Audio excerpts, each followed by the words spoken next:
Hi everyone, today we'll discuss the first basic Cisco topology in JNS3.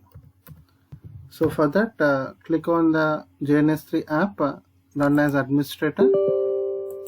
Yes, for the changes. Just wait to load the app. So you can give the project name, connect into local server, basic topology. Any name you can give. So this first Cisco topology shows how to configure simple JNS3 topology consisting of two Cisco routers here. To create new JNS3 topology, select a group of devices in the device toolbar by clicking the device type button. In this, routers group was selected here. So in this I am selecting Cisco 3725.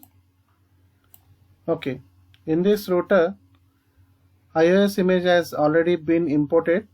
So just drag and drop the selected node to the JNS3 workspace. So I'm selecting two nodes. I'm just dragging two nodes here, two routers to the JNS3 workshop. Then click on add a link button to start adding the links to the topology. Okay, the mouse cursor will change to indicate. Okay, you can see this plus indicate. Okay, that links can be added. So fast Ethernet, click on a device in your topology and click on the fast Ethernet 0x1. So click on the device in your topology, display available interfaces. So this one shows the or hide the interface labels here. So in this example, we first select fast Ethernet F0x0 on router to connect to the other router here, and I can see the click the interface name icon to display the interface on each device that have been connected, that is F0x0 and F0x1. So start button, you can see the again you click on the connection link, that is link. You can go for the, you can see the green button, that is a start button, and console button have been selected here. One is console button, one is the start button. Select on the start button.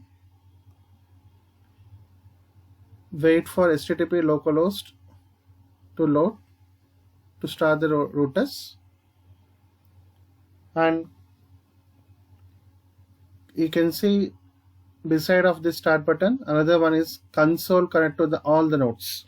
Okay, click on this.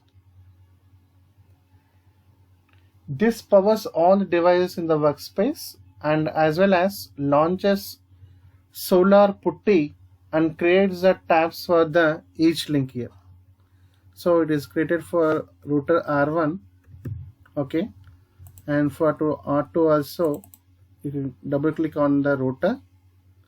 So two tabs are open in a Solar Putty for each link.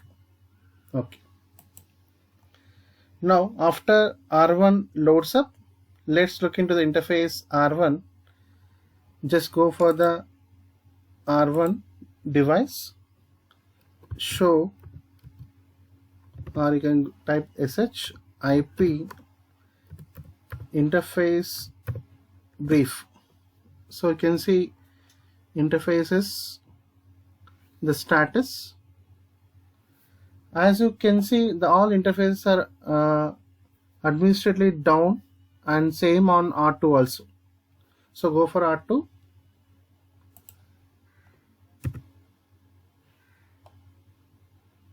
Show IP interface brief. So you can see all interfaces are administratively down on router R1 and R2. So let's configure the interfaces. First on R1 of interface F0 by 0 and loop back 0 on router R1 here. So for that, first go for the global configuration mode, config T, to enter into global configuration mode, because all the commands will work in the global configuration mode. So let's configure interface fast Ethernet 0 by 0 and loopback 0 for router R1.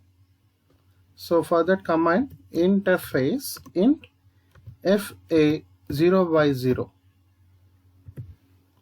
So you can see the what is the interface I'm using, FA 0 by 0, FA 0 by 1. So I want to add the IP address, IP add. So I can give any IP address. So subnet mask followed by subnet mask. So I want to add the loop here, loop back int loop 0, then add IP address, add 1.1.1 followed by 255.255.255.255.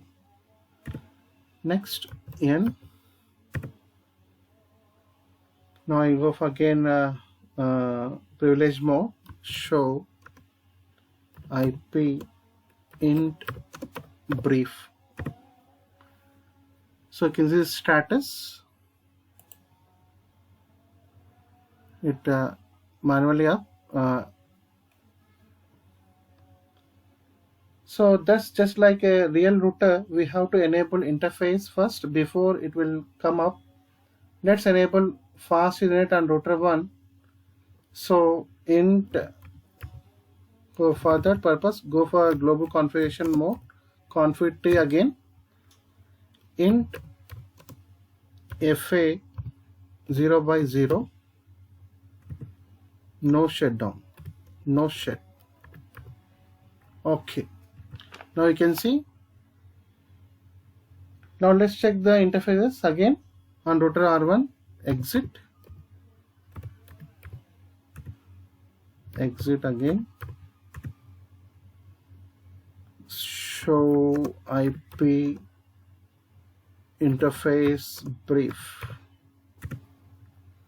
Now you can see the loopback address is manually up and fast Ethernet 0 by 0 is manually up here. Okay, as expected, fast Ethernet F0 by is up and as well as the loopback is up. Similarly, configure router 2 also. So config T, global configuration mode, interface, yes, F. What is the interface I am using here? Just see it, 0 by 1, 0 by 1. Okay, no shutdown. IP, I want to give the IP and 10.1.1.2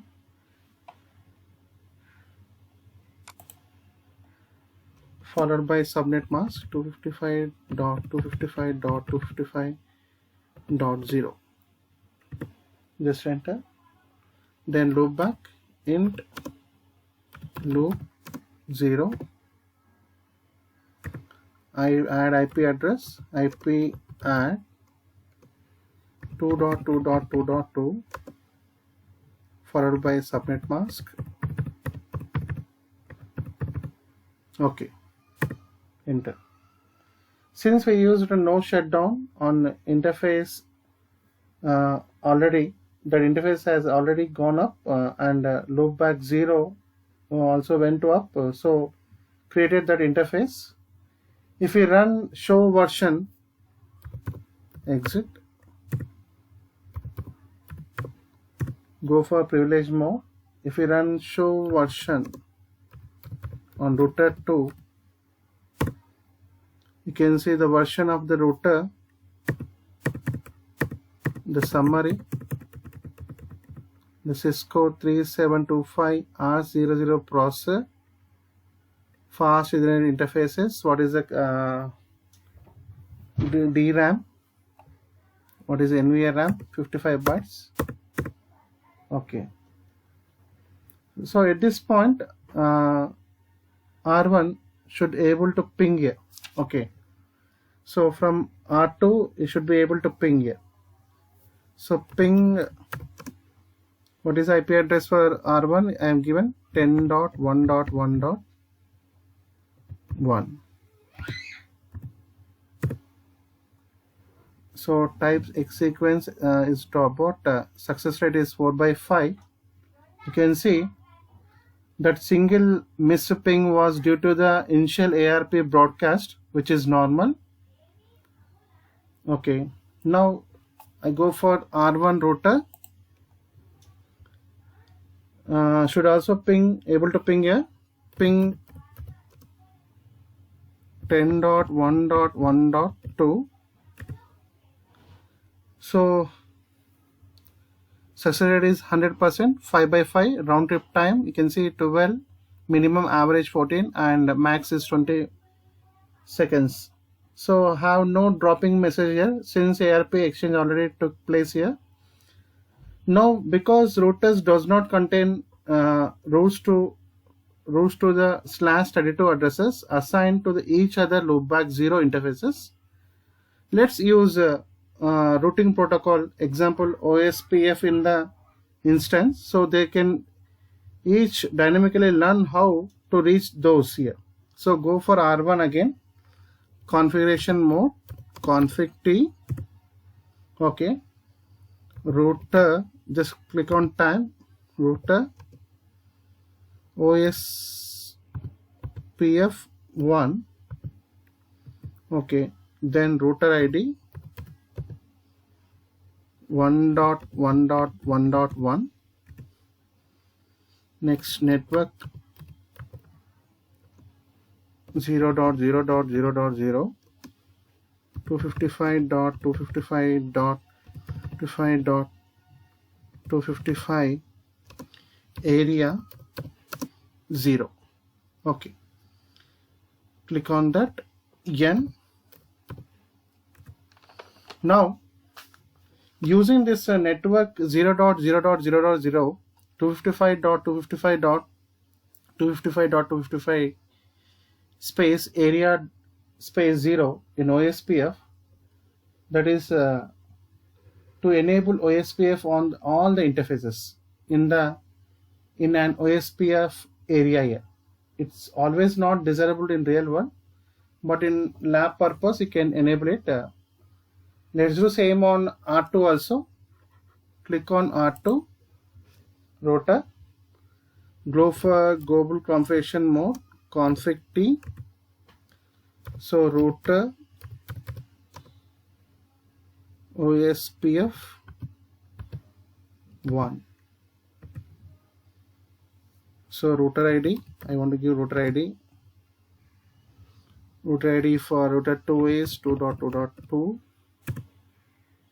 and network address, network 0.0.0.0, followed by subnet mask 255.255.255.255 area 0. Can end the command. So notice that OSPF relationship, neighbor relationship between R1 and R2 is already formed. So go for router 2, just use the command show IP OSPF neighbor. So neighbor ID is 1.1.1 and priority 1, state is full by DR. Okay, address is 10.1.1, fast Ethernet 0/1. So running this command on R2 proves that not only the relationship found, but is in a full state, and by a two-way or X start, you can say. Now let's check the routing table on the router R1. Similarly, for that command is show IP route in privilege mode. You can see the route. Just check routing table on the router 1. So R1 already display the neighboring relationship which was found earlier. Okay, you can see connected 5 C for connected, EGRP external 0. So gateway of last resort is not set here generally. So C directly connected, fast Ethernet loopback, how many subnets here. And if you want to, if we show in R1 already displayed on the neighbors relationship that is formed earlier here, we should now able to ping the loopback to the both routers here. So from the router R1, ping 2.2.2.2. Yes, the type sequence is sequence to abort sending 500 byte ISMP echoes to 2.2.2.2. Timeout in 2 seconds. Okay, and success rate is 100%. Round trip time, you can minimum is 8 and average is 16, max is 36. So now the ping is succeeded. This is all about the basic topology in JNS3. Thank you.